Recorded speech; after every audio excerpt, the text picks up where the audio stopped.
So many people, they're living in pain. They're out in the storm, they're caught in the rain. We need a change in the weather, a break in the clouds. Find your way, find your own way. Normally called SRAP. They are here in Fairfield for the week, having their quarterly or annual meeting to coincide with our Jfan event here. And this is a national group very similar to Jfan. They empower rural communities to protect themselves from the health, environmental, and economic impacts of concentrated animal feeding operations or factory farms. SRAP supports sustainable family farming, not factory farming, which destroy family farms and rural communities. We're real pleased to have them with us here for the week, and they're going to be taking a tour of some CAFOs tomorrow, I believe, through Iowa and down into Missouri. And if you see some of them, you might want to talk to them about their work nationally. And then we have a large number of people from out of town. You'll be hearing a little bit more about these folks later on from David Sykes. With the legal team that will be our main speakers tonight, there are people in a number of communities across Iowa who are involved in filing lawsuits against CAFOs in their neighborhoods that have had an impact on their living conditions, and they're looking into a new way to try and stop this.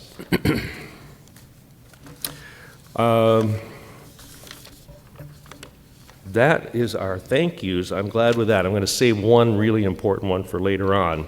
Okay, some of the things that we've done through the year. And there have been a lot of them. It has been a busy year. Last year we talked about that we were kind of on top of the world and we'd had some successes and things were looking really good. Unfortunately, this year it's kind of the opposite. We have had some successes and we've done a lot of things, but we're looking forward and are currently involved in a number of situations that are not good, and we're going to be busy in the upcoming year. But some of the things we did through the last year, and this again shows the growing reputation that Jfan has been gaining throughout the state. We made a presentation in Des Moines to representatives of the EPA Region 7.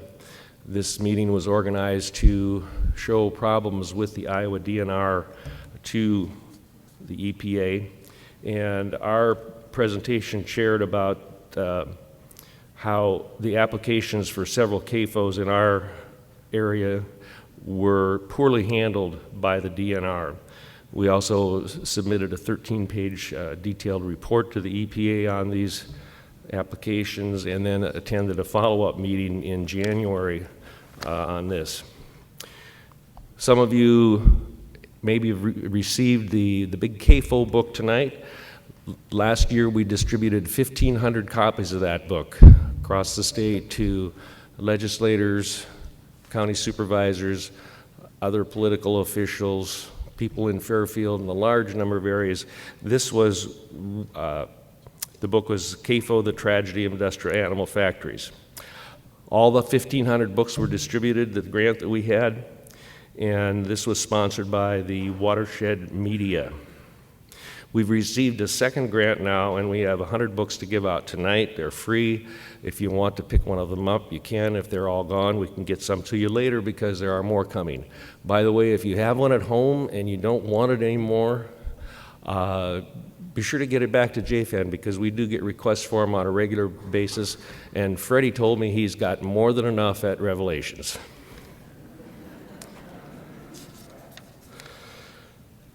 Oh, and then a little special thing, SRAP apparently had some part in getting those 100 books to us this weekend. So I don't know if somebody's trunk was full or how that worked. Jfan has been involved in several sign-on letters. The first letter was sponsored by Iowa CI, and we continue to be involved with them in projects locally and across the state. Those of you who get our email updates quite frequently see information that we get from CCI and we pass on to you. That letter went to Director Carl Brooks of the EPA and DNR Director Chuck Gipp, and there were about 20 groups signed on to that, and Iowa CCI attributed the letter to putting pressure on the negotiations and making a difference in keeping the work plan from getting too watered down and getting it signed. Watered down, that's a euphemism for something else I better not say. We also signed on to a letter to President Obama that was sponsored by the Pew Charitable Trust calling for the EPA to tighten regulations on CAFOs. We've received a grant from a $10,000 grant from an anonymous local organization to continue development of a manual on ways that Jfan protects Jefferson County. This manual will be used to help form other similar organizations throughout the state. Currently, we've been involved with about a half a dozen counties. There are several fans. There's Green County Farmers and Neighbors and several others that have patterned themselves after us. And we want to get this a little more formalized so we can get a real good startup for people in other communities. And I say this is sponsored by a grant from locally. In addition to the half a dozen local counties, we also got a request for help from Elkton, South Dakota, and in the past we've had requests from Missouri and Minnesota. Then we made a presentation and worked with Representative Kurt Hansen and Representative Chuck Eisenhart for a public hearing that they had titled Conservation, Climate, Energy, and Environment, Iowa's Natural Resource Priorities for the Future. We're real pleased that Representative Hansen and some of the other members of the legislature are concerned about the environment and work with us, Sierra Club and other groups, to try and protect Iowa. Then we've been involved with the Humane Society and a CAFO symposium. We've been cultivating this relationship for the past 3 years with Humane Society, and it's beginning to bear fruit for us.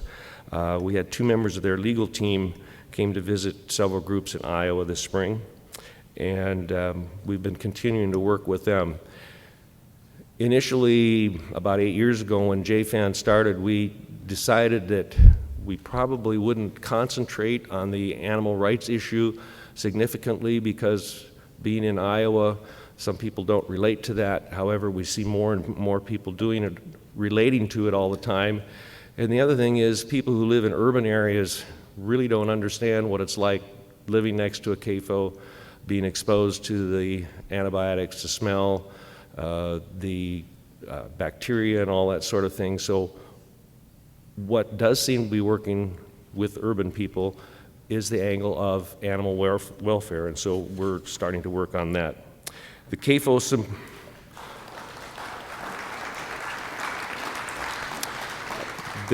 symposium called Far from the Farm was at the University of Missouri at Columbia in April, and our executive director, Diane Rosenberg, and our board member, John Eichard, attended that and had a chance to work with people from across the country working on the same projects. So Jfan is now not just working locally and statewide, but we're developing a national presence. We have some things to offer, but I think the most important thing is by getting involved with these national organizations, there's a lot that they can do for us. Finally, and I won't talk much about this, David Sykes will be telling you about this a little bit later, but Jfan helped publicize an arrangement with Spear Middleton, Sykes, and Iowa legal team that is working to help people who have been affected by CAFOs, and as I said, that will be the main part of our program. I'm not doing too bad. Right now we're going to show you a short video. I think it's about 2.5 minutes. It's part of a longer video, and I would suggest those of you who are really sensitive, just close your eyes and listen to the music. It's a music video. It's very nice, but some of you might not want to watch the visual. It's part of a longer one, deals with large industrial ag. It comes from Australia, and if you want to see the full video, it's called Make It Possible, and it's on both YouTube and Vimeo, and very easy to find.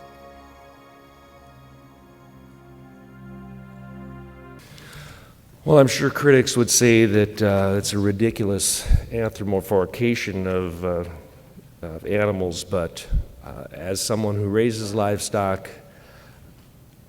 animals do have feelings, and the conditions that they're raised in the industrial mode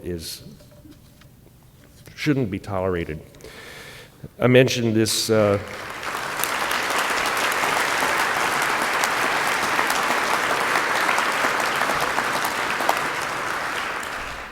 video was made in Australia, and Diane reminded me that it had a pretty significant effect on getting some major legislation passed in Australia. Just like every place else in the world, Australia is dealing with industrial agriculture too, and people have done some things there to help prevent it.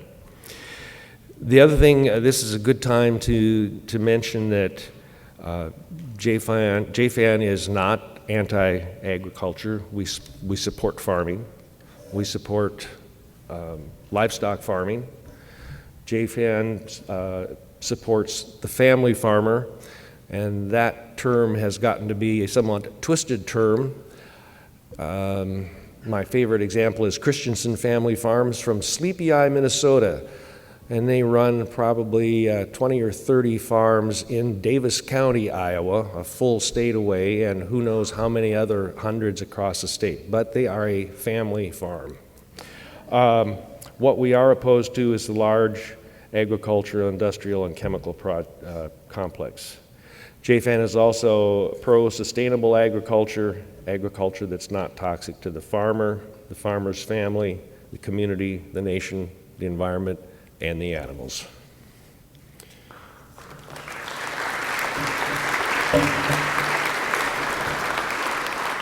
I have one more thank you to make, and I wanted to make sure that she was here. Diane Rosenberg came up and talked to me, and she's the one that put this whole thing together, and in about 2 weeks she'll start planning next year's. In addition to that, she's working on half a dozen local CAFO issues. She's working on that grant for getting things going for the state. She has recently updated the web page and just continues to amaze us how much work she gets done. She started out several years ago as a volunteer board member. Then we started using her writing skills. She put together some newsletters. Eventually we hired on it her part-time to take care of a number of things, and now she's our full-time executive director. And as I said last year, I think if it wasn't for Diane, the group would be pretty difficult to keep going. A number of us have been on the board for 8 or 9 years, and it's hard to keep your energy going that long, but Diane does just that. So we want to really thank her for putting this all together.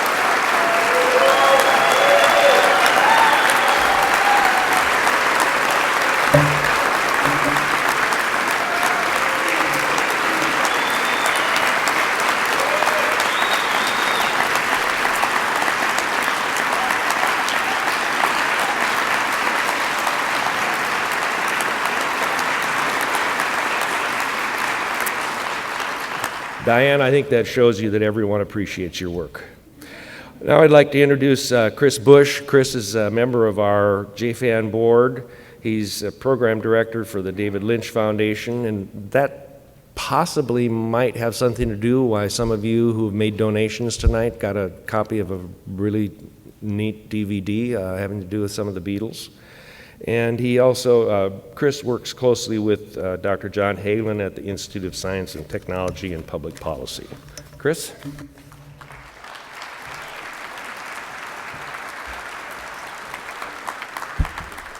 Thanks, Jim. I don't mind coming after Jim, but talking animals is a hard act to follow. So for most of us who have our jobs, our lives, our families, the work we do, Jfan is our protection against the incursion of factory farms in our county and in our state. And there's a way that you can help Jfan, and that's financially. Jfan is strong and growing stronger, and it's through your support that Jfan is able to do its work. Now, last year we provided a little premium, a little sweetener to the donation request, and that was this DVD of a concert by the remaining Beatles, Paul McCartney and Ringo Starr. How many here in the audience got one of these last year? Raise your hand. Not too many. Okay. I'm going to tell you just a little bit about it and why you want to have one. 4.5 years ago, Paul and Ringo came out in support of the David Lynch Foundation, performed a concert at Radio City Music Hall. They were joined by musicians Sheryl Crow, Eddie Vedder, Donovan, Moby, comedian Jerry Seinfeld, and that concert was edited into a 90-minute film, which is absolutely brilliant and amazing. And I don't know, how many Beatle fans here in the audience? Yeah, raise your hands. Jerry Seinfeld fans, raise your hand. Okay, so for every $25 donation, every increment of $25, you get one of these souvenir DVDs. And they are not available for sale. They're only available here tonight, actually. You can't get it online. You can't get it anywhere else. You can see it on PBS once in a while, but that's even a long shot. So you get 2 or 3 or 4 or 5 of these and keep them in the desk drawer as a gift, as a stocking stuffer. They're so great. You're going to want a couple of these. And I invite all of you, before the evening is through, go to the counter at the in the lobby at the end of the proceedings. Get out your checkbook, get out your credit card, get 1, 2, 3, 4, and you will not regret it. This is a wonderful gift. And, you know, we shouldn't have to sweeten the deal, but giving to Jfan is its own reward, and I hope all of you will do what you can to dig deep and give generously to support Jfan's work. Thanks very much. Thank you. Okay, before we get on to our main speakers, just a couple more little things about why Jfan does need to keep busy and why we need your support, both coming to meetings, signing petitions, making donations, whatever. Do you want to put the map on right now? One of the other things that Jfan did through this year, and it's just recently been put on our webpage, is to create a map. And this is something that the DNR does not keep track of for the state. And as far as we know, Jefferson County is the only county in the state that has taken this on and produced it. This map shows the manure management plans for Jefferson County. One of the problems the DNR has is that they don't have an accurate system of accounting for all these manure management plans. And frequently, maybe shouldn't say frequently, we can't document frequently, we do know that it occurs that CAFO operators sometimes, Diane called it double dipping, but I call it double dumping. They file these manure management plans. Nobody really checks to see what they do on them, and they're applying more manure than they're supposed to, and not really living up to the rule of the manure management plan. Now, as you see, looking at the map, our strongest concentration is north central and south central. Almost all of those south of Fairfield come under one operator. North, you see the different colors. There are several of those. This map is pretty neat. When you go to it on the computer, you can see a copy out in the lobby, but on your computer on the Jfan website, you can click on an individual township, and see just what is in your area. It shows what CAFO operator is spreading manure where. And again, this is on our website, www.jfaniowa.org. Following up on this, CAFOs in Jefferson County. We're looking at kind of a depressing period right now. In the past couple of years, there hasn't been a lot of activity, but it has really been gearing up, and there's several reasons for this. Number one, the price of corn has gone down, so it's more economical to feed hogs in the CAFO environment. I'm sure that the CAFO operators are hoping that the ethanol subsidy ends, because if that's the case, corn prices will drop significantly. In addition to that, I think southeast Iowa, Jefferson County, with the exception of Davis and Washington, is underrepresented in CAFOs. And so because they're so thickly implanted in other parts of the state, they're looking for anywhere that they can put them that they're not tremendously overcrowded.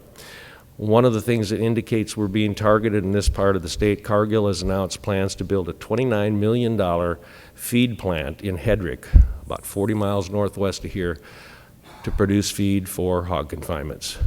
Now, if they're spending $20 million on the plant, you know they're going to be producing a lot of feed, and it's headed for this area. In addition to that, there's another slaughter plant in Moline that is not yet online, but they're still working on that.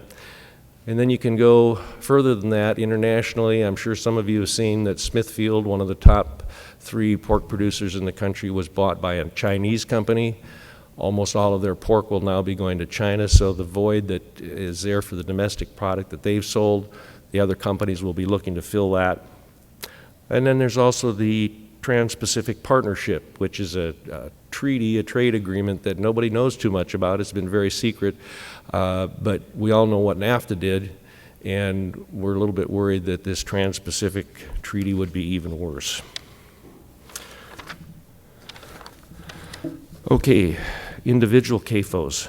One of the bright spots for the year, and this was a while back, last winter, Ryan Robertson twice tried to expand KK finishers north of Pleasant Plain. He was required to do the master matrix system, and Jfan carefully went through that master matrix. We found some problem areas. We were allowed to present our information to the Board of Supervisors. They did not agree with us on all of the points, but they saw that some of ours were valid, and they ruled them down. It went to the DNR, and the DNR also turned it down. And then this same process took place again in May with the same results. So this one was stopped. I have to give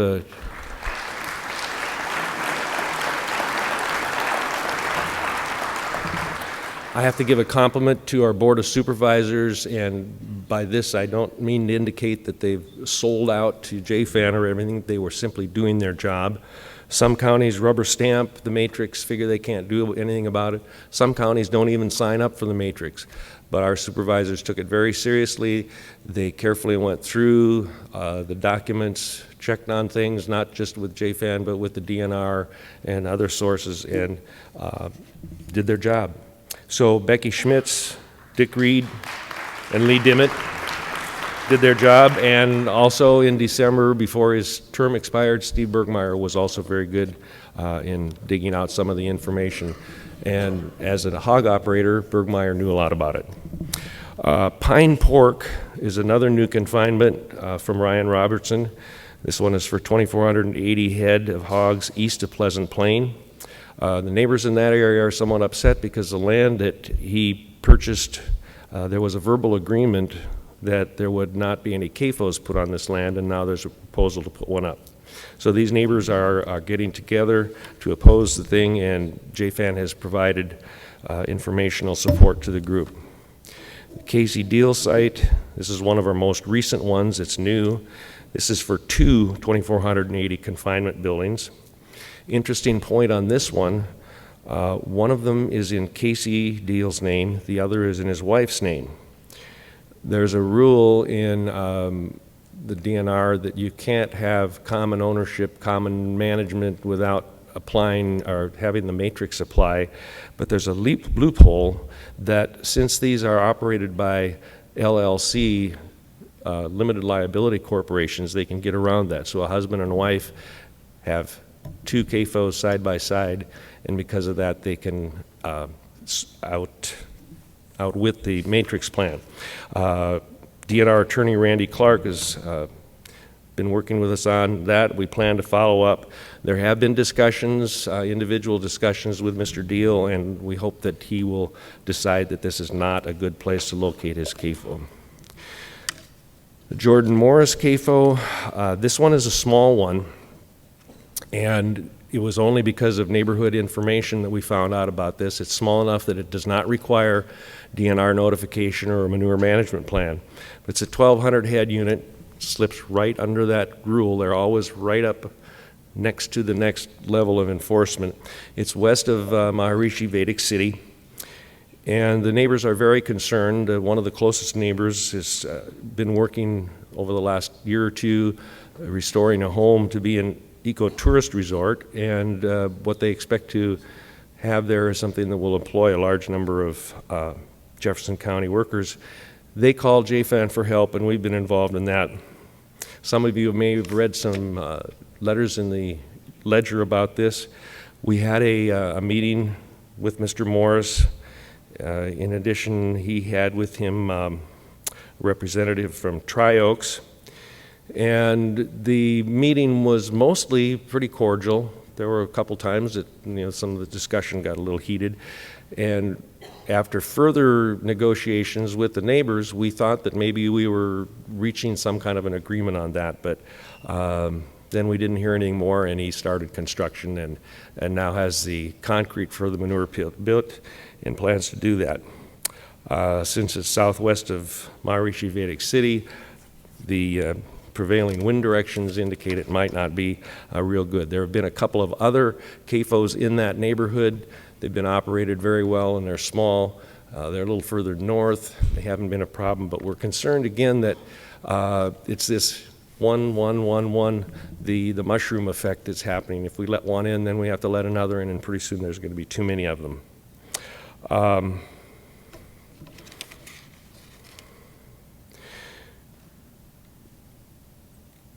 Because of sites like this that are very small, we do appreciate getting notification from people if they hear about something. Then again, one last thing to show that we are not just an organization that fights every single CAFO in every single location. There were a couple that we reported to neighbors.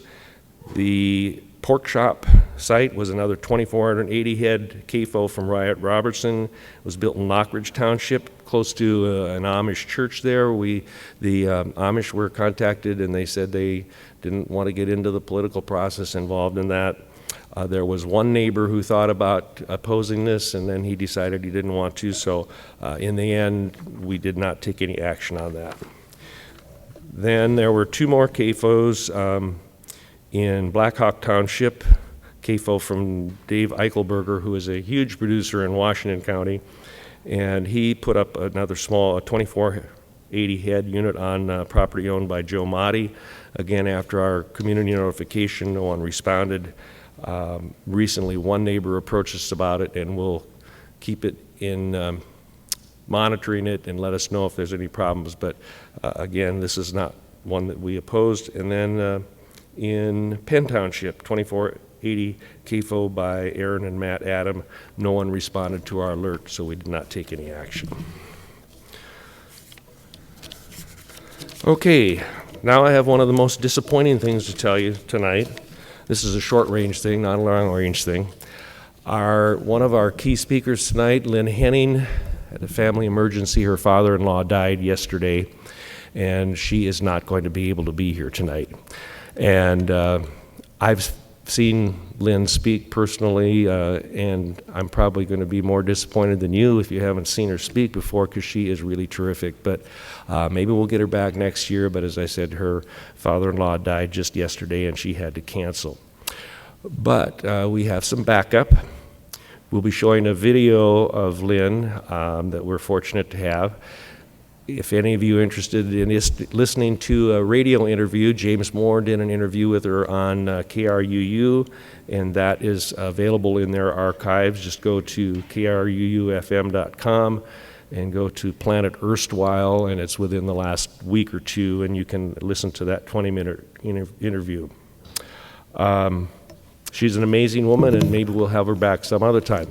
In the meantime, John Eichert will present the work that she's done. There'll be a short video. Many of you remember John. He was our keynote address speaker 3 or 4 years ago, and tremendous advocate for sustainable farming across the country, an opponent to the industrial ag mode. I'm not going to go through all the list of his accomplishments, but we all know him as a tremendous speaker and a true authority, and he will speak to us on that. And the last thing that some of you may not know, since 4 years ago when he spoke here, John decided that he was going to move to Fairfield. And I've heard him mention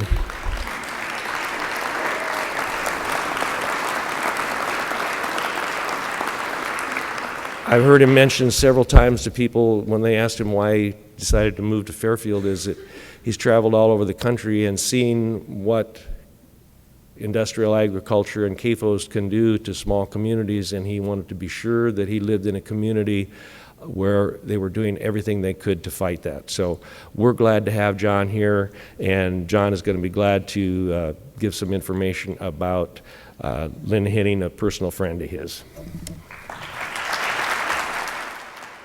Thank you. I appreciate the opportunity to be here with you tonight. I'm really disappointed that I am up here tonight because I was looking forward to having Lynn here and having you hear what she had to say.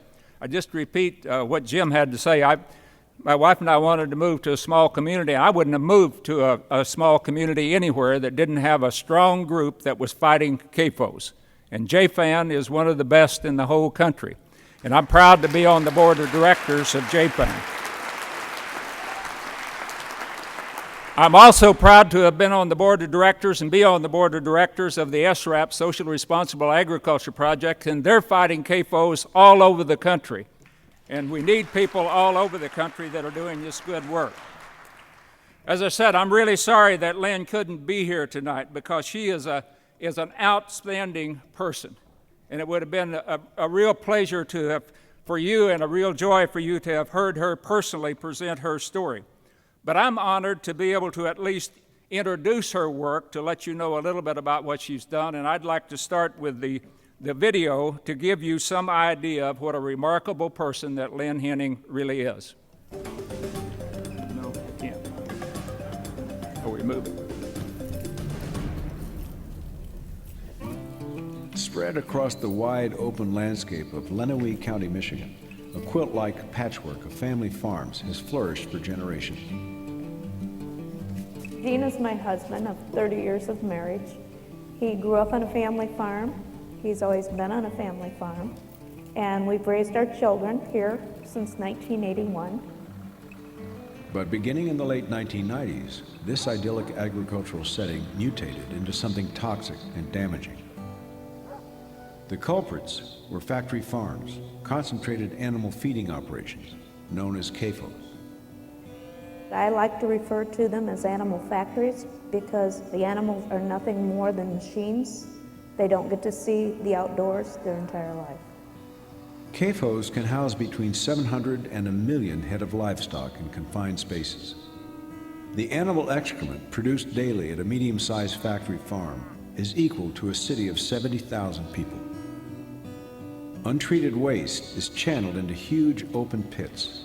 A toxic brew of feces, chemicals, hormones, bacteria, antibiotics, and blood creates noxious fumes and dangerous compounds. It is then sprayed as fertilizer, seeping into groundwater and local streams. We've seen 12 CAFOs come in within a 10-mile radius of our farms, and we've got over 60 lagoons with over 400 million gallons of waste. Lynn's own family have suffered maladies such as heart attacks, respiratory illness, and other symptoms attributed to the side effects of CAFO pollution.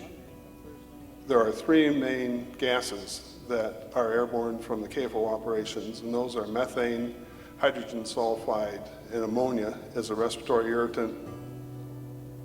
In 2000, after runoff polluted a state park lake, the Hennings were falsely blamed as the whistleblowers. But this accusation only prompted them into action. We did water sampling, take pictures of our meters to show violations. We were willing to go the extra mile and sharing the information. The people around here don't want money. What they want is the pollution to stop. And you can do it. You give the enforcement agencies the power to write a ticket and close them down until they can clean up their act. As a Sierra Club water sentinel, Lynn often traveled up to 150 miles a week, collecting data that eventually made it to the state's Department of Environmental Quality, which issued hundreds of citations. The citizens are our eyes and ears, and Lynn has been tremendously valuable. In 2008, due in large part to Lynn's perseverance, a CAFO operation was denied a permit for the first time ever in Michigan. It was a major victory for Lynn and her organization. But Lynn's work has not come without risk. Her car is often followed or forced off the road, and recently gunfire shattered a window at a family member's house. We had dead animals left on our front porch. We had skunks, possum, and raccoon left in the mailbox, and none of it worked. Lynn just does not quit. I mean, she keeps going. If there's something happening, she goes and checks it out. She's really been able to have a broad effect on the issue. Lynn now hopes her legacy will be cleaner, more regulated, and sustainable agricultural practices.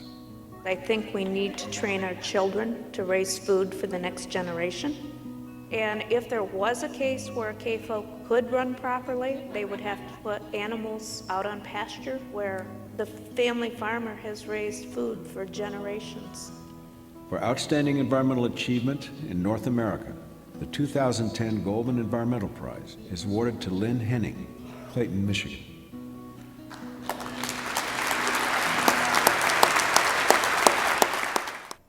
Lynn Henning is just an outstanding example of the people all across this country who've had enough, and they're standing up and they're saying no more to CAFOs.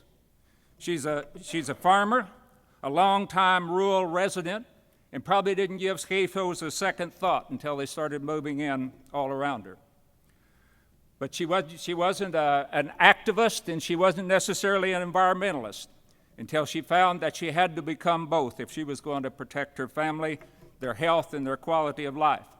And at some point in time, she decided that she had had enough, and she was going to stand up and say no more to CAFOs, and she did something about it. She went out and started testing the waters, as you saw there. She was going to prove to the people that she wasn't an emotional, irrational housewife, that she knew what was going on.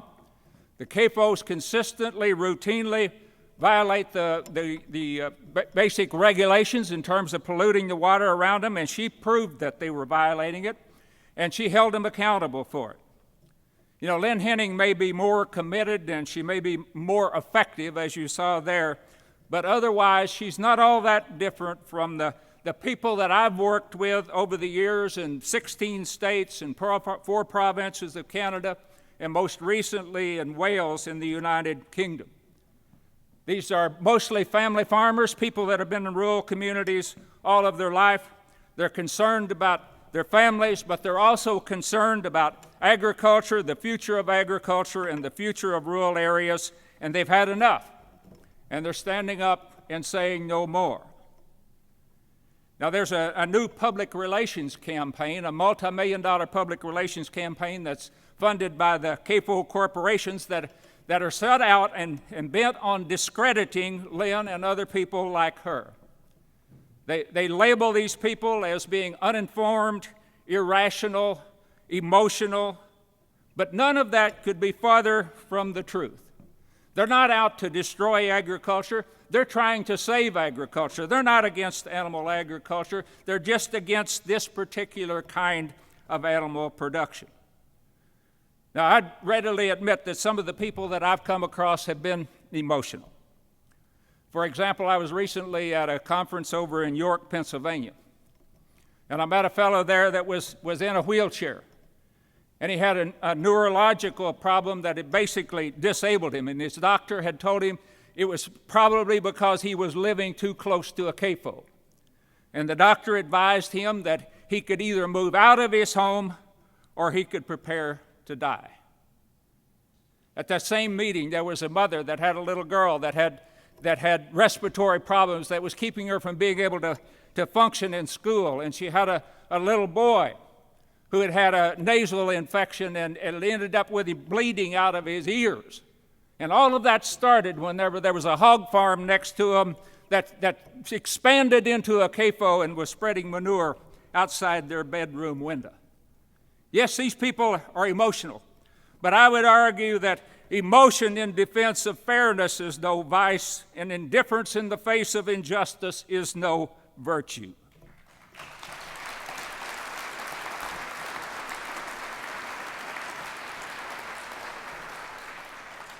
These people may be somewhat emotional in some cases, but they're not irrational. They're not activists. They're not animal rightists, as they're labeled. I found the people through the years that I've worked to be intelligent and informed and thoughtful and compassionate and caring. These are people that know the difference between agriculture and industry, and they know the difference between a real farm and a factory farm. And they're committed to defending the integrity and protecting the integrity of agriculture and of rural communities.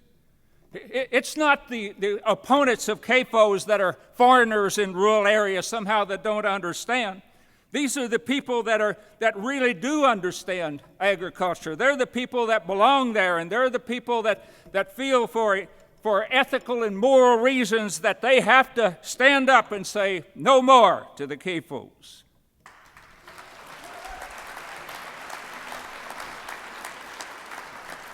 The corporations now are in this PR campaign, they're using these young farmers and these families as front men. They're trying to create the illusion of authenticity by using these young farmers. And many of these young farmers have been brainwashed by the agricultural establishment, as I call it, into believing that this is the future of farming, that this is the future of agriculture. But nothing could be farther than the truth. First, this is not farming. This is a factory. These operations smell like factories. They pollute like factories. They're industry. They're not agriculture, and they're virtually unregulated. Whereas other industries are regulated, they're not. The regulations that are there are inadequate, and they're rarely enforced, as you saw in Lynn having to enforce the laws and report on that. And second, you know, the people that are farming or people that are producing in CAFOs, they're not real farmers. They're basically, through these comprehensive production contracts, are turned into something actually less than serfs on their own farming operation. And when the corporations, when they no longer serve the interests of the corporations, they'll be cast aside with no regard for their future or for the future of agriculture. It's time to say no more to this kind of future for agriculture.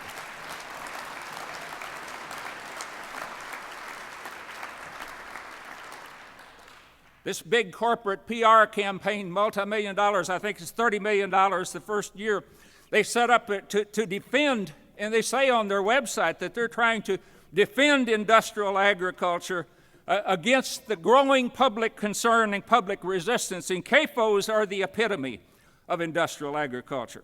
They point out 4 areas in which they're trying to defend industrial agriculture: on the safety and wholesomeness of food, on environmental impacts, on animal welfare, and on the economic necessity of having these CAFOs.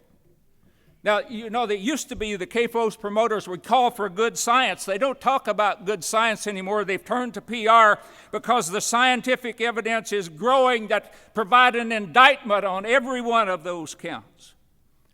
They claim that the meat, milk, and eggs that are produced in CAFOs are safe and wholesome, but the scientific studies and the government statistics show a very different story. Recalls of contaminated meat and milk and eggs that are coming out of the CAFOs have become almost routine. Within the last few days, there's been a salmonella outbreak that was associated with chicken that sickened hundreds of people all across this country, and several strains of the bacteria were resistant to a number of different antibiotics. And it should be no surprise, because these CAFOs are ideal breeding grounds for antibiotic resistance in the routine feeding of antibiotics. And among those resistance are MRSA, MRSA, which now kills more people in the United States than does AIDS. Guilty as charged. The PR campaign says that CAFO operators are good stewards of the environment. Again, the statistics, many of them coming from EPA, tell a very different story. A recent report, 35,000 miles of streams in 19 states that have been polluted by CAFOs. They say, well, it was worse before we had CAFOs with the independent operators out here, but that's not true. We've had a tripling of the number of impaired waters in Iowa during the years from the early 90s to now, when we had the transition from independent family hog farms into CAFOs. Guilty as charged. The PR campaign says that CAFOs are humane operations. They keep them in comfort in these confined facilities. then why do we have a movement all across, and we have a law in Iowa that says it's illegal to take pictures in CAFOs? What are they hiding if they're treating the animals so well?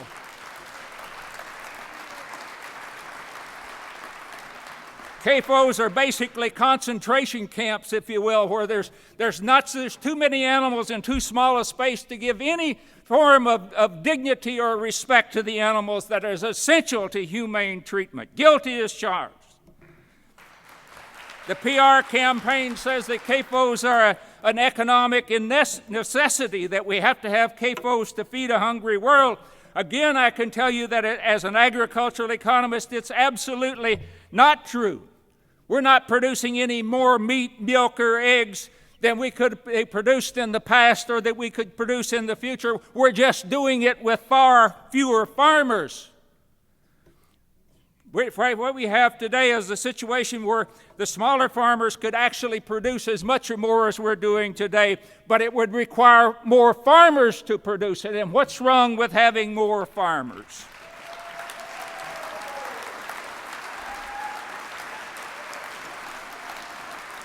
The prices of products to the consumers have not gone down. They've gone up as the number of CAFOs have gone up. Those are facts. Those are USDA statistics.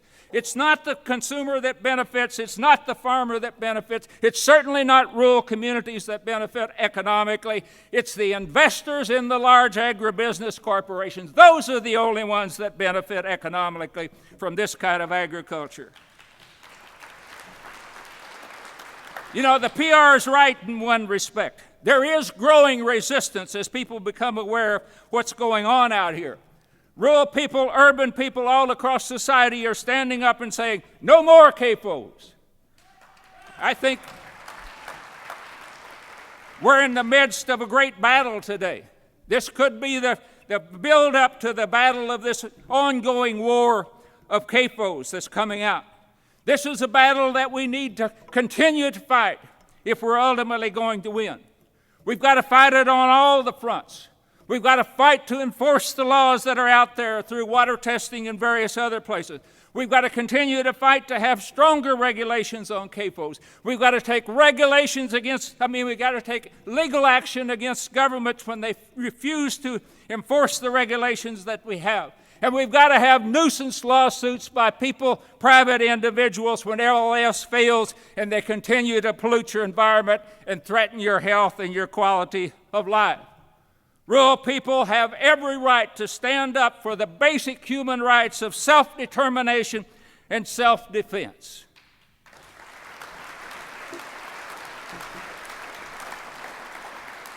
The people down here of Batavia and Eldon with this CAFO that's going in, the 5,000 hog CAFO that's going down there, will generate as much toxic biological waste as a city or a town of 15,000 people, 1.5 times or more the size of Fairfield. And they're going to spread that manure in the people's literally in their backyards. They don't need a health experts or a panel of public health experts to tell them that that's not right. They can stand up and say our health is threatened, our quality of life is threatened, and we have a basic right of self-defense, and we're standing up and saying no more to the CAFOs.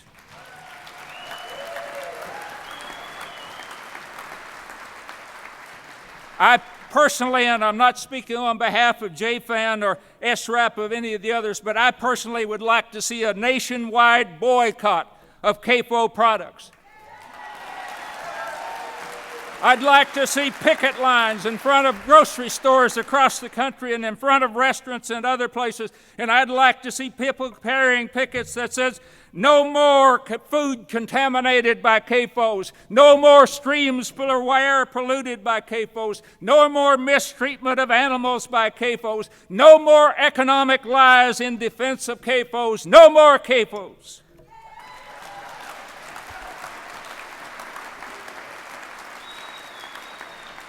You know, many people say that there's no hope, we can't win, that the economic and political powers against us are too strong.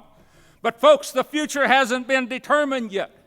It's going to be influenced by what we do, what I do, what you do, what we do together is going to influence the future, if not determining. I believe that we each have a purpose in life, a path, not something to achieve, but a path that we're meant to walk. I don't think anybody's path is any more important than anyone else's path, that we're all equally important in serving the greater purpose or the greater good, if you will. And I think our greatest contribution any of us individually can make is simply to do our part and trust that others will do their part, and no matter how small it may seem, that we together can create a fundamentally better world, a world without CAFOs.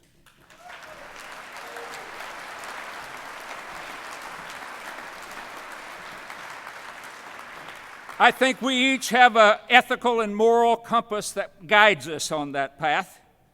And I think all we have to do is find the courage to do what in our hearts we know that we should do. To quote Wendell Berry, we do not have the right to ask that question, the question of whether we will succeed. We have to ask what's the right thing to do and go ahead and do it, and take no thought of tomorrow. Or in the words of an old Indian chief that was preparing the warriors to go out in battle, he said, "We will not be judged by the battles that we win or lose, but by the battles we choose to fight." We must let righteousness flow down like water and justice like a mighty stream. Regardless of the outcome, we must find the courage to do what in my heart that we know we should do. And for many of us, that means find the courage to stand up and say, "No more" to CAFOs. Thank you.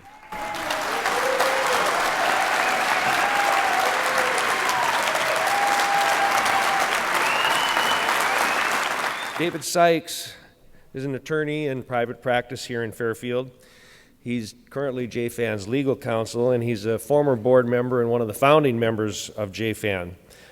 David has his Juris Doctorate degree in law from the University of Maryland School of Law, and he was a formal trial lawyer with the U.S. Department of HEW. Recently, David teamed up with Charlie Spear and Richard Middleton to form a legal team to take cases in Iowa. This was kind of spurred by the Batavia-Eldon situation, and in just a short 6 or 8 months since that time, this team was formed. They have an additional 6 or 7 groups of clients across the state. This is one more new way that we've found to fight CAFOs, and we are hoping that we'll be very successful based on the success that the legal team has had in other states. So David Sykes will now give us a little bit of a legal summary and introduce our last 2 speakers. Thank you very much. I'm very pleased to be here this evening. I'd like to just take a moment and just say, following John Eichert is not the easiest thing in the world to do. I would tell you it's an honor and a privilege to know John. We've spoken together at different presentations, and he's on the Jfan board now, and he's also on the board of SRAP. I wanted to just, before I start, just recognize the SRAP board that's sitting on the stage tonight. SRAP stands for Socially Responsible Agricultural Project. There's about 15 or 16 board members here. They're having their annual meeting in Fairfield, which is incredible. It's a national organization that is fighting for all the good things in the environment, helping protect communities against CAFOs and so forth. And I'd like to ask them to please stand, and we'd like to give them an acknowledgement of coming to Fairfield.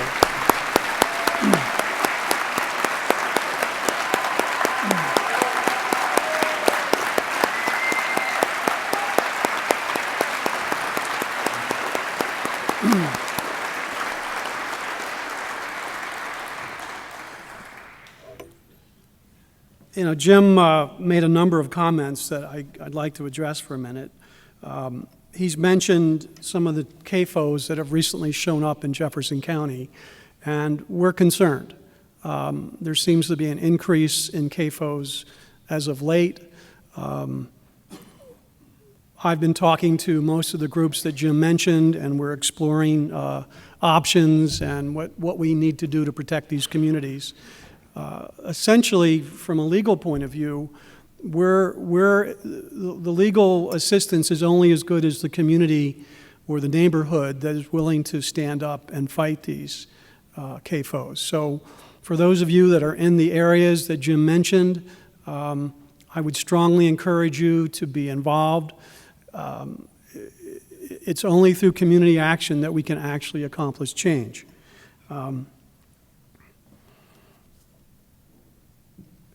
Moving on, I would like to mention that about 5 months ago, I got a phone call from a community group from Batavia, and they were facing the threat of a very large CAFO coming into their community.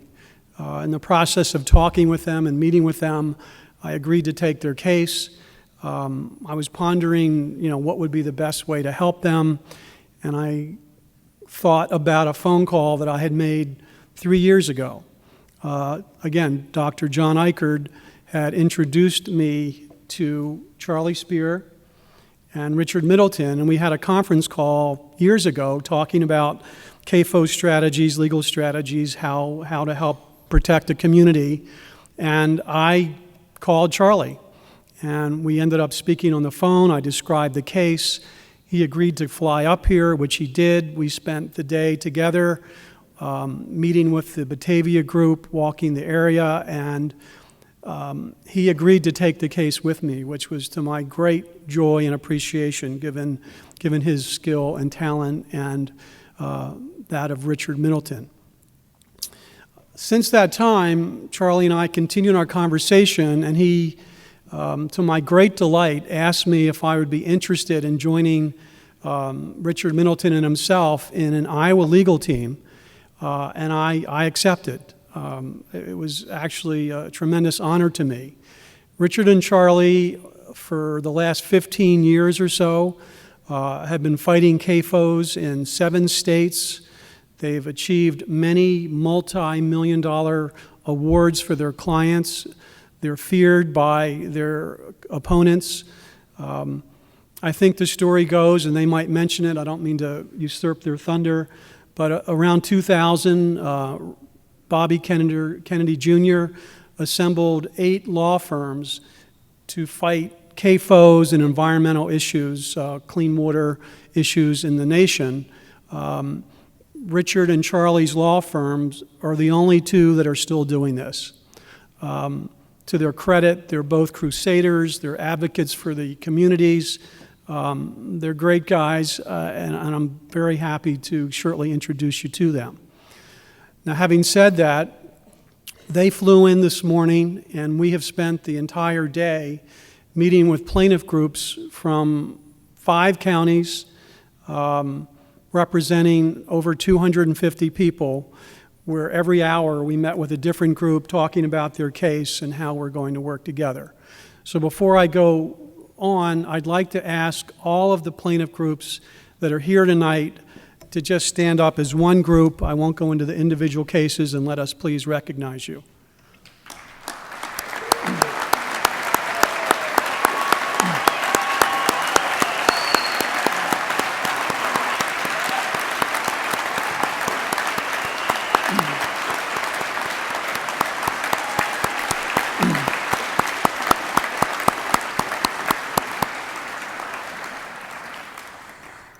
I wrote all these notes, and they're not really doing me a heck of a lot of good.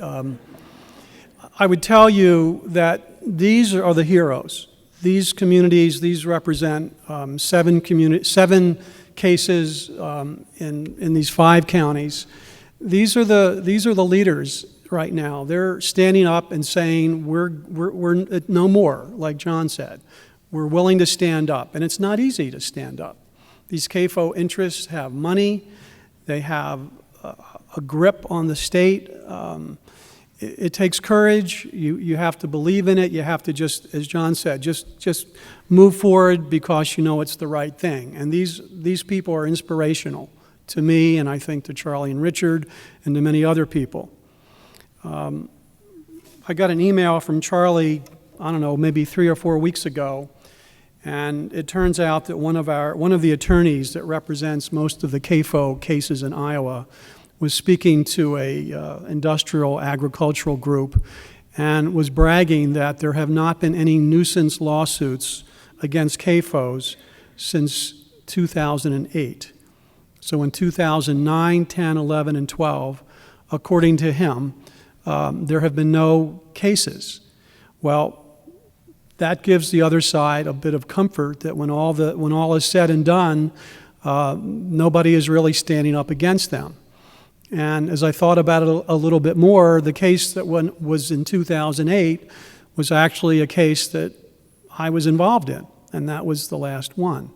So Charlie's email to me was a one-liner, which I'm getting used to, these one-liners he sends me. He said, "That's going to change real soon."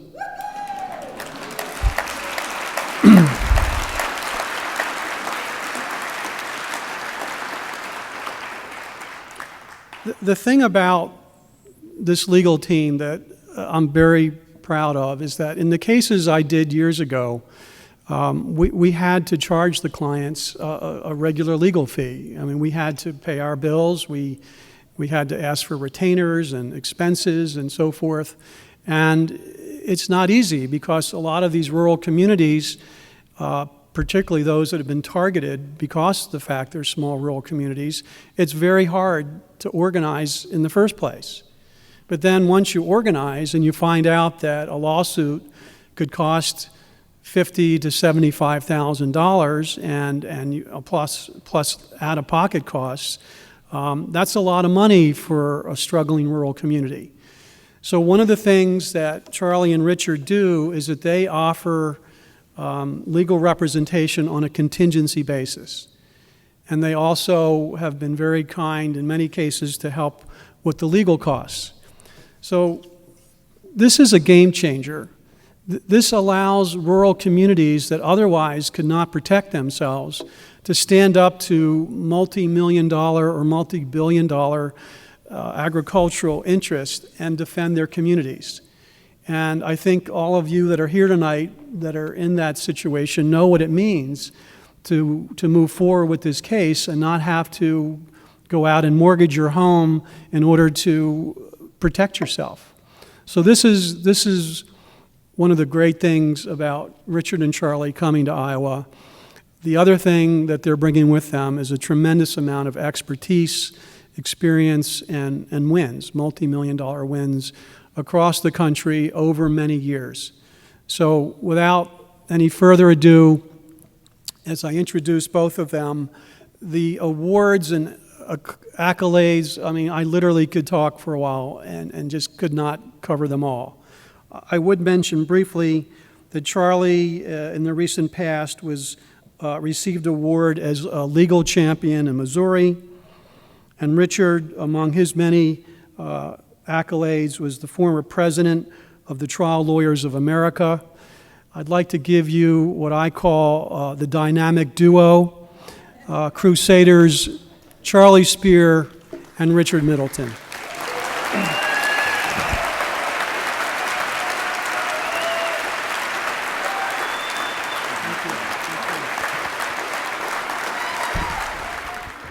Good evening, folks. It's rare when I'm humbled, but I am indeed humbled to be here with you.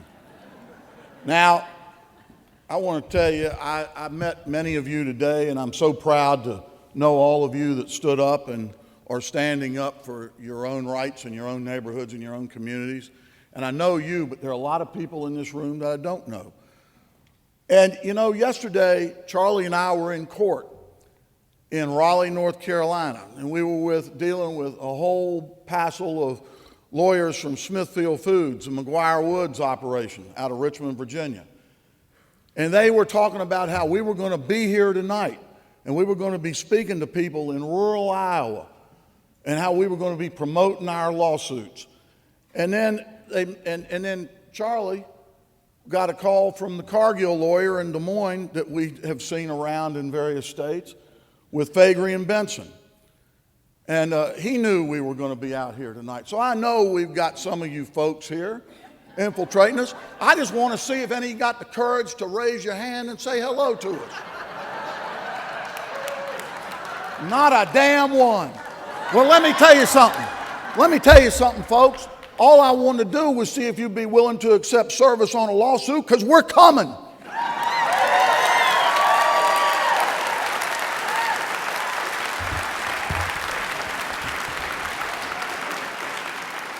And let me say this, it reminds me of a story. You know, I practice law and live in Savannah, Georgia. I was originally from Virginia, so I've grown up where the Civil War was fought. And down there they still call it the War of Northern Aggression. That's all right. But I want to tell you a true story. When General Sherman was on his march to the sea, and he came through Tennessee and he marched down to Atlanta, there's a granite outcropping there called Stone Mountain, and they've got a state park there, and you may know about it. And it rises about 900 feet above the landscape in just east of Atlanta. And after the battle for Atlanta, and the Union forces had taken over, and the Confederates had retreated, those that didn't surrender, and they were all camped east of Atlanta, the Union forces were, and there was one lone Confederate holdout on the top of Stone Mountain. And he was up there, and he kept taking pot shots at the Union encampments below him. And so finally Sherman said, I want a platoon to go up there and take him out. And so the platoon went up there, and everybody around the general's headquarters, they sat around, they waited, and they didn't hear anything, and they didn't hear anything. And this went on for a day and a half. And so he said, well, something's happened to that platoon. So he sent a brigade up to get this lone holdout. And after about 2 hours, they scaled the cropping on the easy side to get up to the top. And they heard all this gunfire and racket and all that. It was just raising hell up there.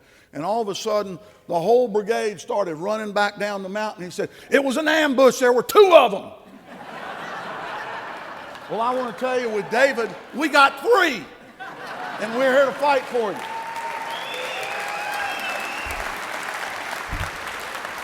Now, the very nice write-ups in the brochure about Charlie and me don't serve justice to Charlie's career.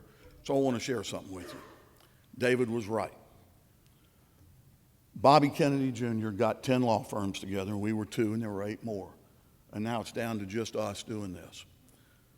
But before that happened, Charlie was in a 400-person law firm, a big firm, a firm so big in Kansas City, Missouri, that they had the name of the firm on the side of the building. And he was on the executive committee. And he had a big, cushy corner office, big mahogany desk and Oriental rug and all that nonsense we don't see much. And he was on the executive committee, and he had these folks from northern Missouri with a group called Clean come see him, and they wanted representation. And Charlie felt compelled by their story of being run over by Premium Standard Farms, who had been run out of Iowa, so they set up shop in northern Missouri, and they started building CAFOs and took over some Continental Grain facilities that were already in existence. It was nothing for them to put together an operation of 40,000, 80,000, 120,000 hogs in one location. Now let me tell you something. You can't live across the street from that type of factory, okay? And Charlie took on their cause. And after he was representing them for a while, he got called in by the chairman of his own executive board at the law firm. And they said, Charlie, you got to go get rid of those farmers up in northern Missouri so we can make more money representing the industry. This is a true story now, folks. Charlie went home and talked to his lovely wife, Marty.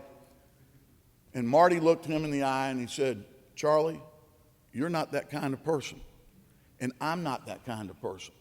And if you have to leave in order to represent these people and keep your word to them, and so help me, Charlie, if we have to move into a smaller house, we'll do it. But don't give up this fight. Charlie went back in the next day and said,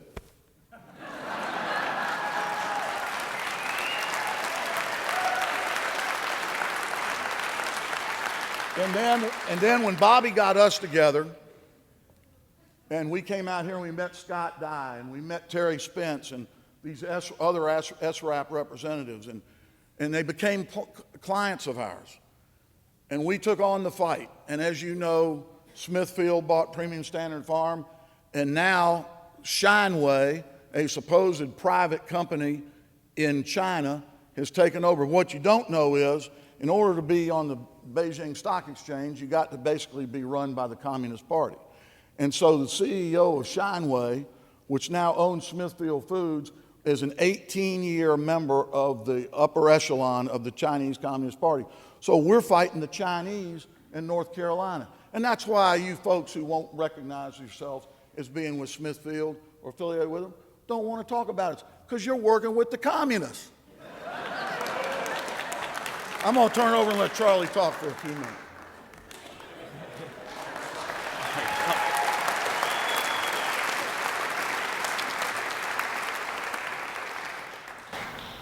Thanks, folks. The ones of you that met with us today, you know that we kind of do this on a tag team. We interrupt each other, and when one of us gets tired of talking. I wish I could say this was a grand plan why I'm here. It's really an accident. As Richard said, I was with my big firm, and 3 ranchers, farmers, walked into my office, and 2 of them are here today. Terry Spence and Scott Dye, can you stand up?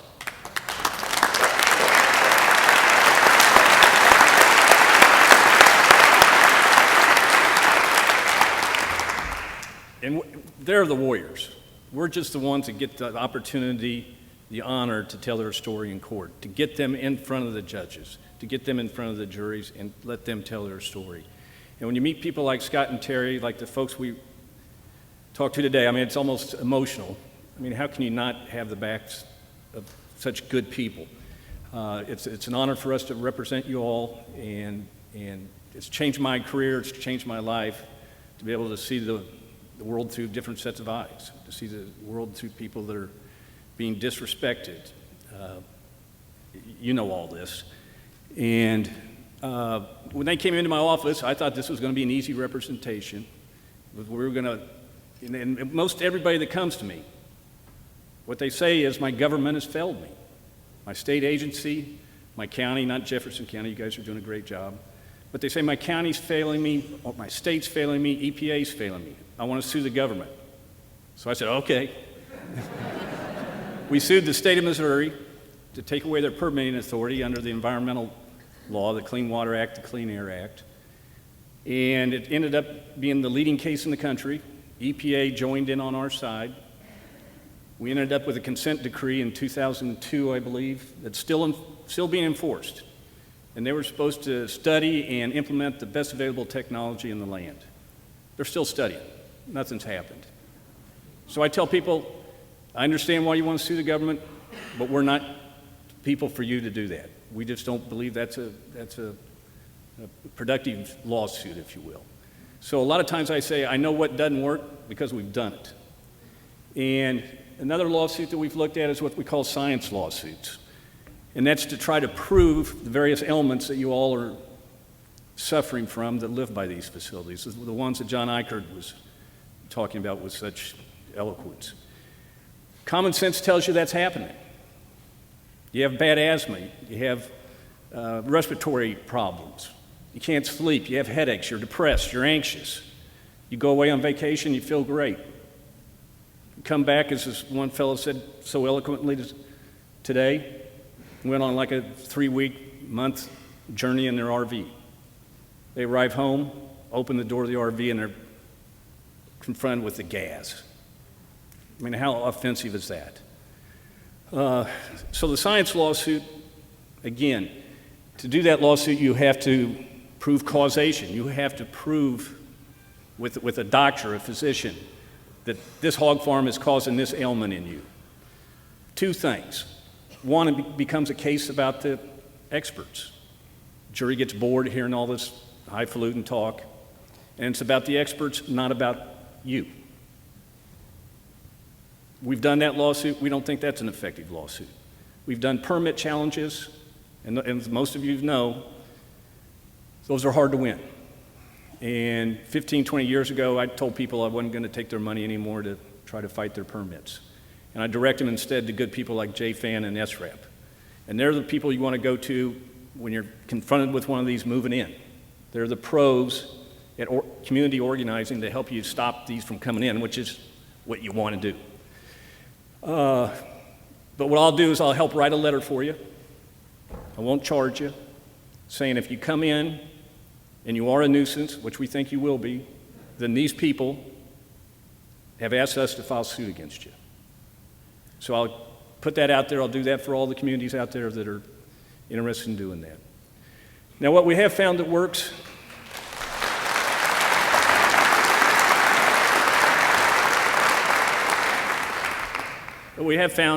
what works is common law nuisance. Missouri legislators try to call it the Charlie Spear law, that I've somehow invented this thing. And we've been kind of busy down in Missouri, and we just finished up a lot of business down there, and that's why we're now in Iowa and in North Carolina. But this isn't the Charlie Spear bill. In fact, it's the oldest cause of action, the oldest claim on the Anglo-American judicial system. In 1610, King James I allowed one citizen to sue another citizen for committing a nuisance. The irony, a fellow put his pigsty too close to his neighbor. That's the William Aldred case, 1610, mighty England. Mighty England. So there's nothing new. There have been jerk neighbors from the get-go. And that's what this is. What is nuisance? Your neighbor, doesn't have to be an adjacent neighbor, is making an unreasonable use of their property to your detriment. The measure of damages is loss of use and enjoyment of your property. We oftentimes call it quality of life lawsuits. All of you out there, what's your quality of life worth? I'd say it's worth quite a bit. And a lot of juries across the country have come to the same conclusion. So that's the kind of suit that we've come up with that works. And why it works is because of folks like you, because of folks like Terry and Scott. What we do is we put you on the stand. We tell you to tell the truth. Tell your story. You've been fighting this. You've become experts on CAFOs. You know what it's doing to you. You know what it's doing to your communities. This is your opportunity to tell these 12 good folks your story. And that is powerful, folks. It's as powerful as anything that we can say as lawyers. So that's the model. That's what we found that works. And the good people that we work with today, I've heard some of your stories. I can't wait to hear the rest of the stories. It's a daunting task to take this on. I turned to Richard when all of you stood up, 6 rows. I said, oh boy, we did it again. My wife's probably wondering when we're going to slow down and quit taking these opportunities on, these cases. North Carolina's far afield from home. It's closer for Richard. We're going to be spending a lot of time up here. And I oftentimes say, when I went to law school, I didn't dream of being a hog poop expert, but here I am. And please consider us as a resource, just like SRAP and Jfan. And whether you hire us or not for a lawsuit, consider us as a resource, and we'll provide you what information and knowledge that we can to help you fight and protect your homes. And we'll be around for questions. Richard, why don't you? Yeah, we can't promise you any results, and we don't. But we can promise you this, because this case, these cases that we bring are about each of you. They're not about the lawyers. And yeah, we can get up here and we can laugh and have a little banter with each other, and because it's so sad that it is almost humorous what's going on in this country. But I'm going to tell you, folks, when jurors in communities just like here in Fairfield hear the stories, not all the brainwashing and how wonderful CAFOs are, and if we are successful, we're going to up the price of pork chops. That's nonsense, and John Eichert can show you that if you're so interested. But when they hear the stories of how you can't have your grandchildren over for a picnic on Easter Sunday and an Easter egg hunt for your grandchildren, and when you can't have them over on Thanksgiving because they're spraying hog waste in the field across from your house. And when you can't do what you always do outside to enjoy your own home, which for most of us here, maybe not for the executives of a Smithfield or a Cargill, but for most of us in this country, it's the biggest investment you'll ever make. And the idea that you should be shunned or criticized for trying to protect your own enjoyment of that investment is repulsive to us. And we want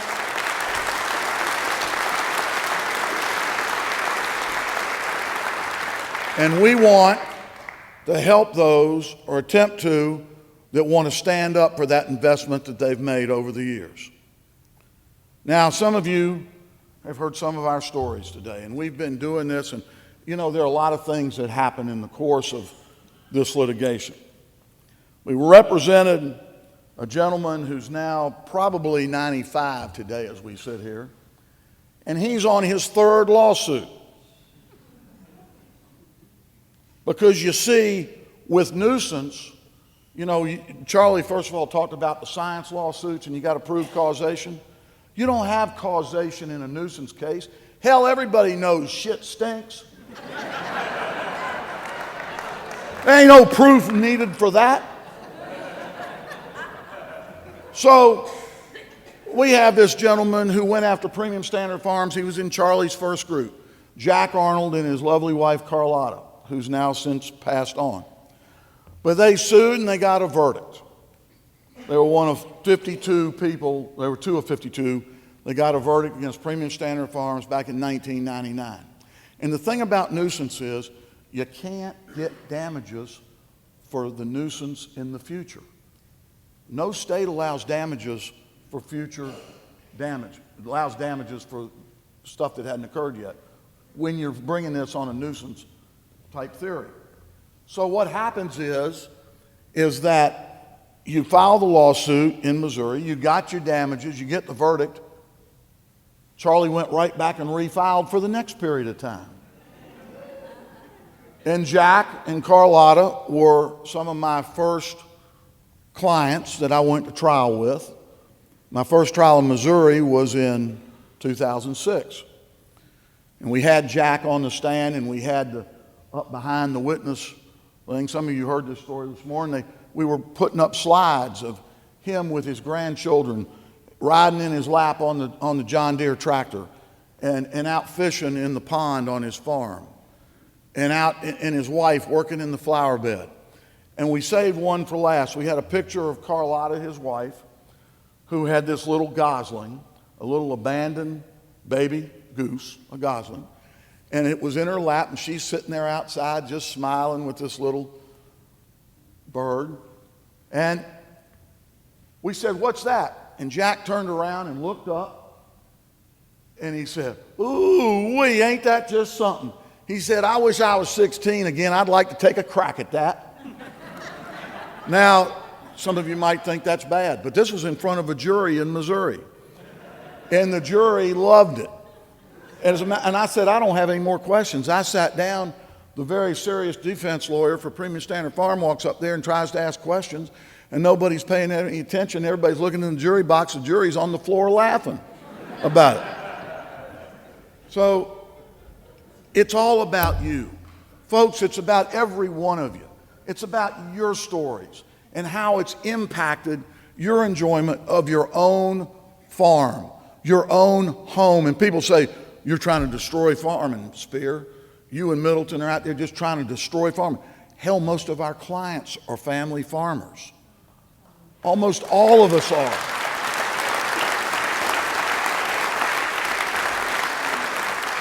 And you might not know this, but Charlie grew up on a farm in Kansas, and I grew up on a farm in Virginia. And to see the way they treat the animals in these factories almost brought me to tears just watching that Australian film. And of course, we've seen all this before. There's nothing good about this culture of industrial agriculture. We're here to help you. We're here to answer your questions. We're here to do whatever we can to bring your community back to what it was when some of you who were my age or a little bit older were young, and what it can be again. Thank you for allowing us to come here and share our thoughts with you. And all right, wait a minute, I'm being interrupted again. All right. Then he can finish that and close it out. Some of you might be thinking, well, here's Spear and Middleton up here just talking about money. And especially the ones of you that don't know me, and frankly, the hardships that Scott and Terry and we all went through to prosecute the Clean case. If you want to Google Clean, C-L-E-A-N, capital letters and hogs, it'll pop up. It's still the leading decision under the Clean Water, Clean Air Act in the country. But a lot of you are just like Scott and Terry when my first clients walked in. They said, it's not about money, Charlie. We don't want money. We want our lives back. And I heard that today.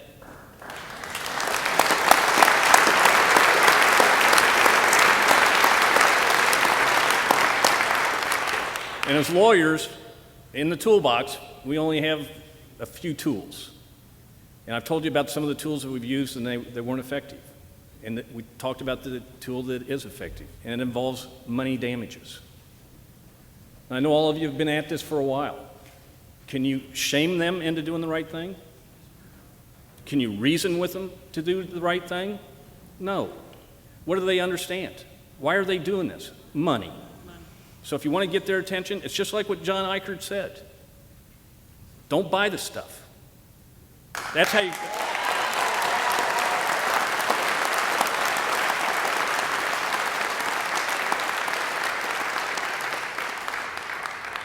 So we're coming at them the same way with different concepts, different tools, if you will.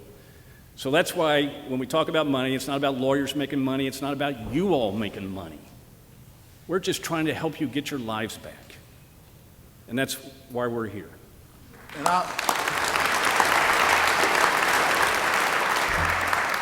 And I'll close with this. We're honored to be here. We want to do everything we can to help you and your neighbors and your respective communities get restored to a sense of decency, restore the dignity and respect that you are owed when you're on your own property, for God's sakes. And I'll close with this. I've been asked after several of these trials to replicate my closing arguments in a couple of these cases where we had some really great clients and they won their case for them. We were just their messengers. And so I was speaking to about 450 lawyers in Columbus, Ohio, and I was using little snippets, portions of my closing argument from the Owens case against Premium Standard Farms, which was owned by Smithfield at the time. For some reason, Smithfield didn't want to be named in the lawsuit. They didn't want anybody to know on the jury that a bigger company had purchased and was now owning Premium Standard Farms. That's a story for another day. But I was in front of all these lawyers, and so I gave two or three examples of what we did in the closing argument.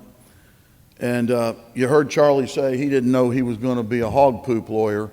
Well, I closed by telling everybody my whole practice had just gone to shit. Thank you. Okay. Do CAFO operators use any federal funding? And if so, wouldn't this trigger NEPA for EA or ELS? I'm probably the best one to answer that. Nobody's minding the store. And these equip loans, I'm sure you've heard about it. They go out and they're supposed to be conservation oriented.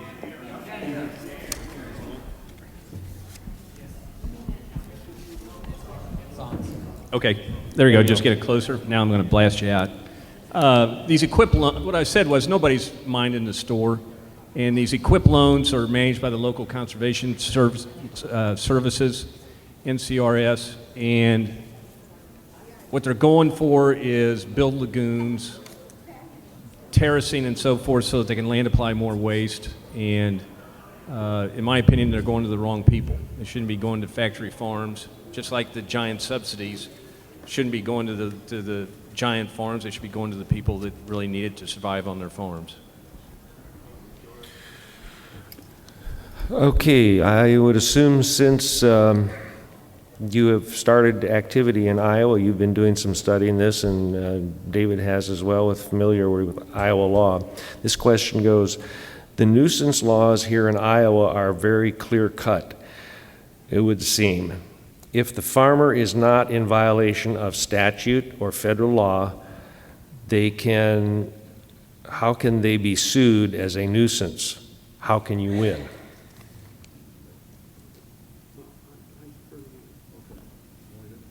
Most of the right to farm laws they call, which is kind of ironic, they call them right to farm when really they're rights to pollute. Most of them across the land have an exception for negligence. And as part of our lawsuits, we always establish that they're negligent in their operations, that they're not running a good operation, that they could be running a better operation that would not be as big a nuisance to their neighbors. And that's just part of what we do, and that's the way the Iowa statute's set up. And we've been able to get to a jury and survive on appeal making that argument. The other thing I would mention is that compliance with DNR regulatory requirements does not preempt the basic rights of nuisance, the common law nuisance that's codified in the Iowa Code. So they're really apples and oranges. And if, in our cases, if they try to put DNR on trial as some model organization that's adequately regulating and overseeing these operations, bring it on. We'll take on that defense any day.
I believe that law has been overturned as unconstitutional as well by your Supreme Court.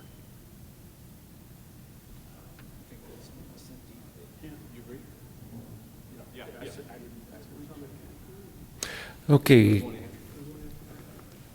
Here's one that's interesting to me. After winning a nuisance lawsuit against a CAFO, have any neighbors actually gotten what they really wanted? That is, the CAFO decides to close down. They sure have. We've had several experiences where unbeknownst to us, we actually got exactly that remedy. We had one down in Cedar County, Missouri, where we represented two what I call aging hippies who had moved from the city down there to be alone. They lived in a teepee, had an outhouse, set up a sawmill, his own sawmill facility, built his own house from the ground up.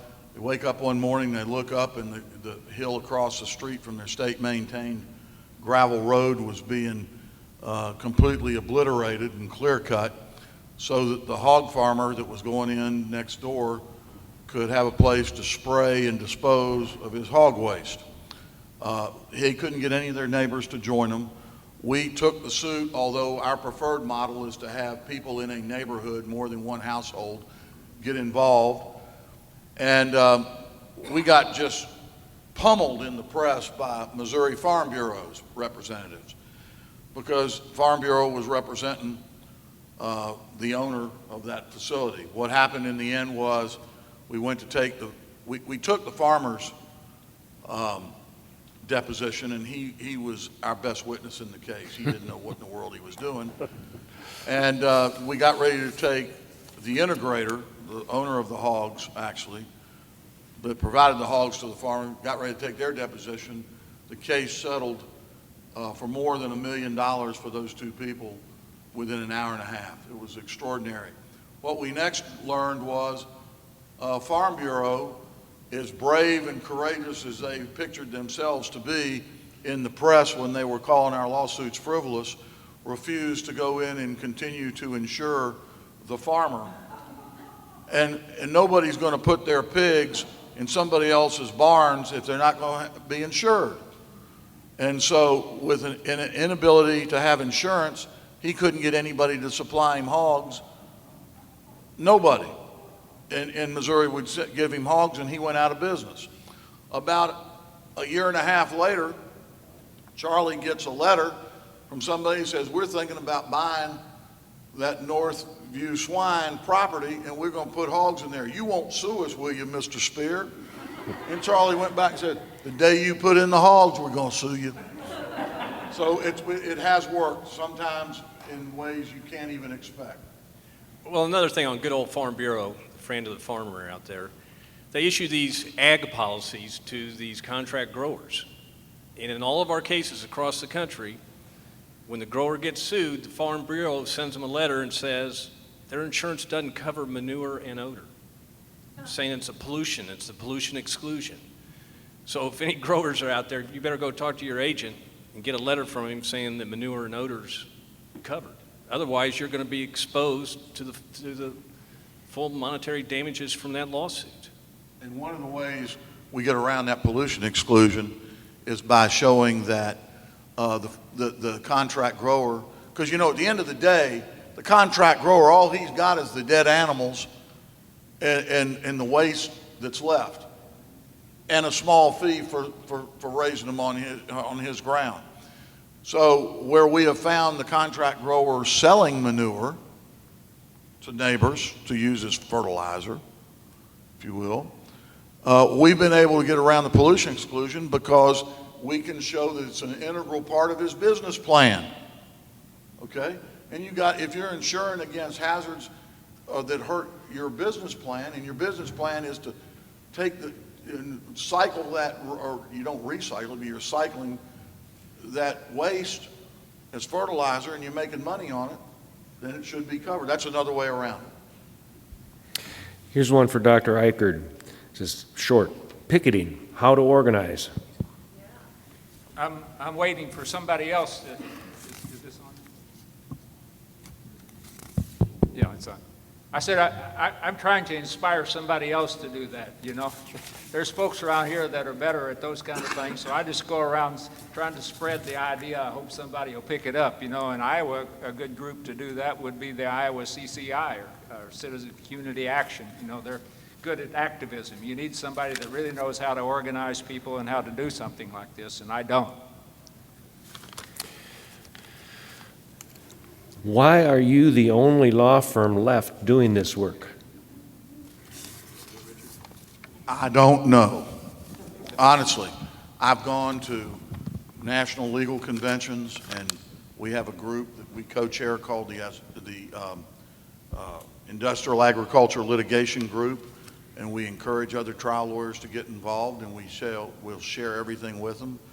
We're not just trying to expand our network, we're trying to expand this for the people who are inundated by these issues, and we can't get lawyers interested. They'd rather try a difficult products liability case or a difficult medical negligence case against a hospital where you got all kinds of causation issues than take on these cases for their neighbors. And I really don't have an answer for that. Well, I think I have an answer for it. And our detractors try to act like we're out here just making money hand over fist, representing these folks. The truth is, it's hard, and it's going to take time to get these verdicts and take them up on appeal. If it was easy money, there'd be lawyers all over these states that have these hog farms. And Richard and I are here because we believe in it. We believe in the people. We're willing to devote time and energy to do it, no matter how long it takes. Call us crazy.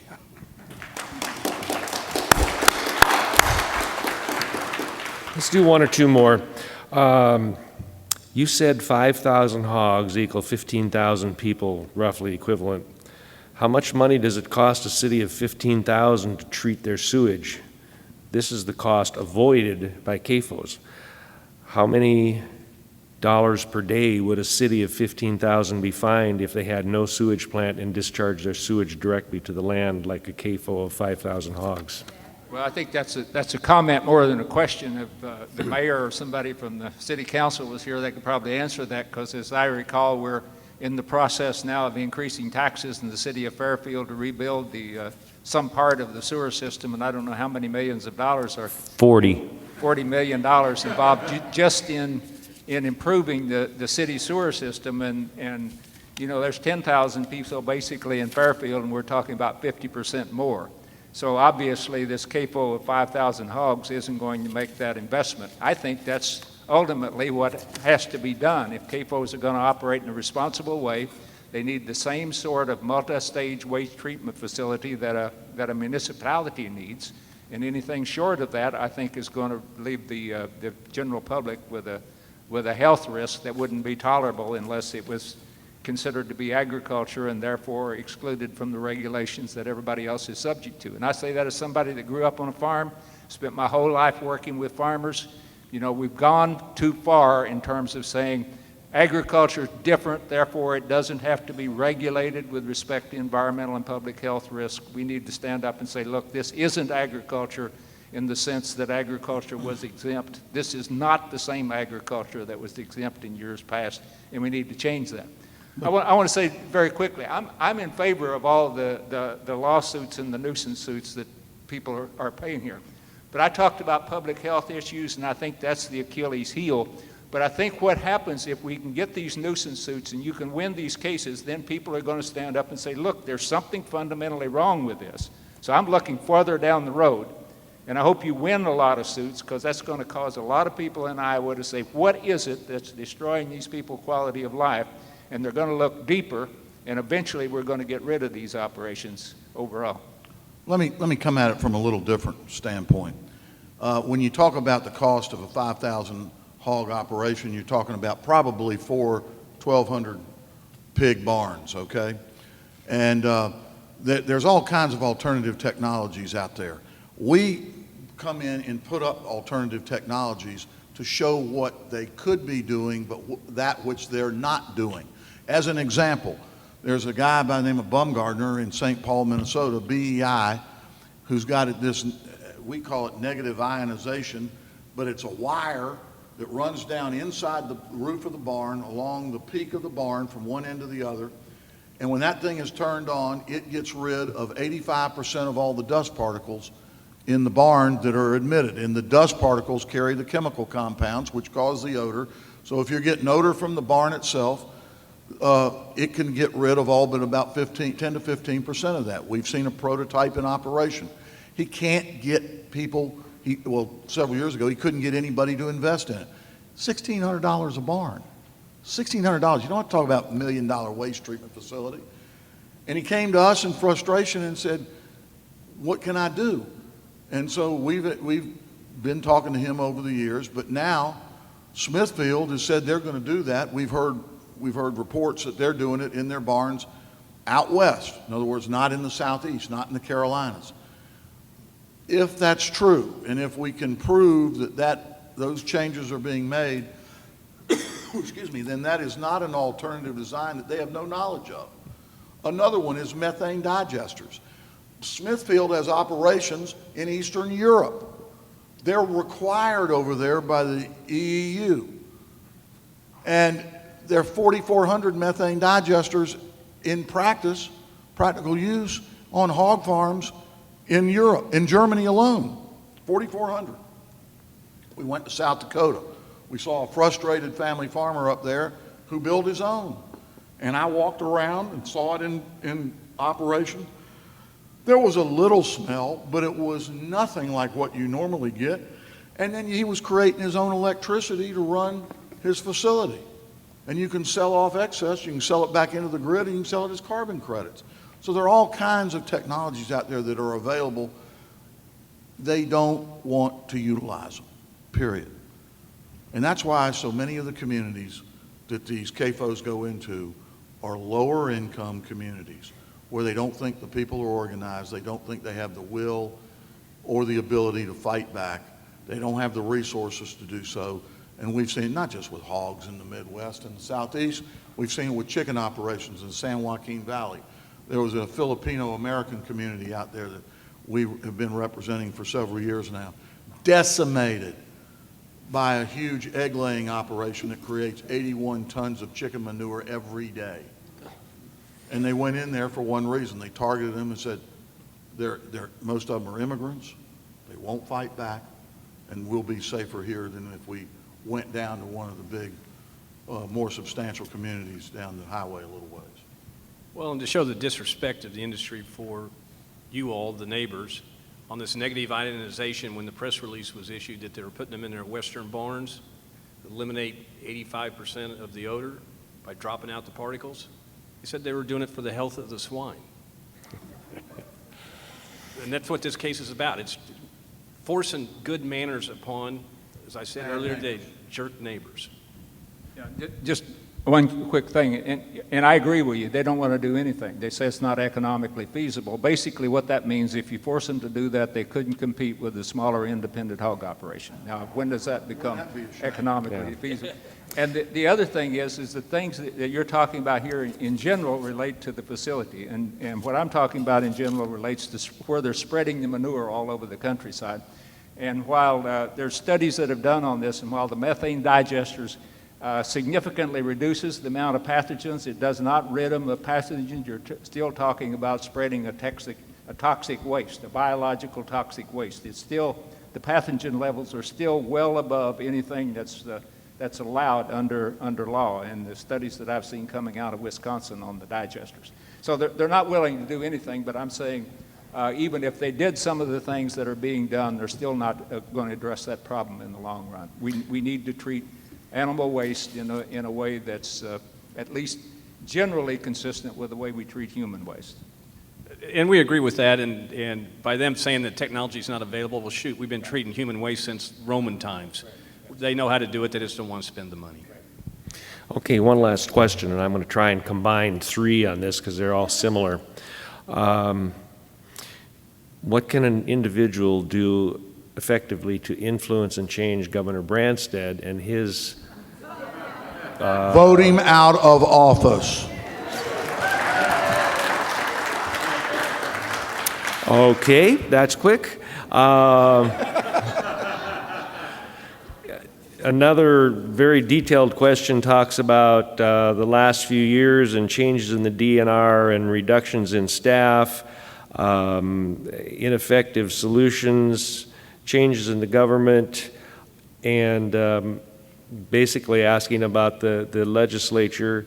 And related to that, I would say that the example our state has set with the EPA ruling on water related to the Gulf Coast thing is that they have come with a rule that farmers do voluntary things rather than regulations, and this is what Iowa is stuck with. Do you think voluntary will ever work?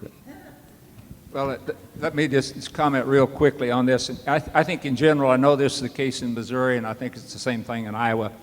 The reason that these CAFO operators and other industrial agriculture people are so opposed to any level of local control, to give people the opportunity or right to protect their own communities, is because the state and federal level in terms of agricultural policies controlled by the large agribusinesses, Farm Bureau, the large commodity organizations, they don't respond to the people on agricultural issues. They respond to what I call the agricultural establishment. I think that's true in any agricultural state across the country. I think the other point that I would make is that the DNR budgets have been drastically reduced, and the ability for the DNR, even if it wanted to properly regulate the CAFOs and do the policing that's necessary, they don't have the people power to do it. The second thing that is, I consider even more concerning is I've worked with a lot of the groups now where they've spent 6 months trying to oppose a DNR proposal where there's a manure management plan and all of that put forward, and they go through the regulatory process. They go to their city council, They have meetings, they protest, they put up signs, they put up petitions, they go to the DNR and spend time, money. In some cases, they've hired local lawyers. And at the very end, they find out that almost in every situation, the DNR approves the CAFO anyway. Or there's a small problem with it, and the CAFO operator comes back a week later and changes something, or they go back 2 or 3 times. And they find 6 months down the road that their whole focus hasn't worked. In other words, they were chasing their tail. The DNR was never going to deny this thing, and if they did, the EPC might turn it around. And I've sat and spoken to at least 2 groups where they were so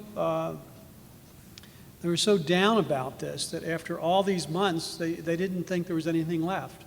And that's when we talked about the lawsuit, and we talked about the nuisance and the trespass as something completely separate from this DNR regulatory local control issue. So I think it's sad that most communities, to even understand what I just said, took them 6 months before they realized that they could have pursued the legal option earlier, or at least run them concurrently. So I think that's what we're dealing with. Thank you very much for taking the questions. Thank you for staying with us all the way to the end. It was a great night, and I hope it inspires us and gives us some hope to get that future the way we want to see it. As we talked about, we can't do anything about the future until we know what it is. Good night. Thank you.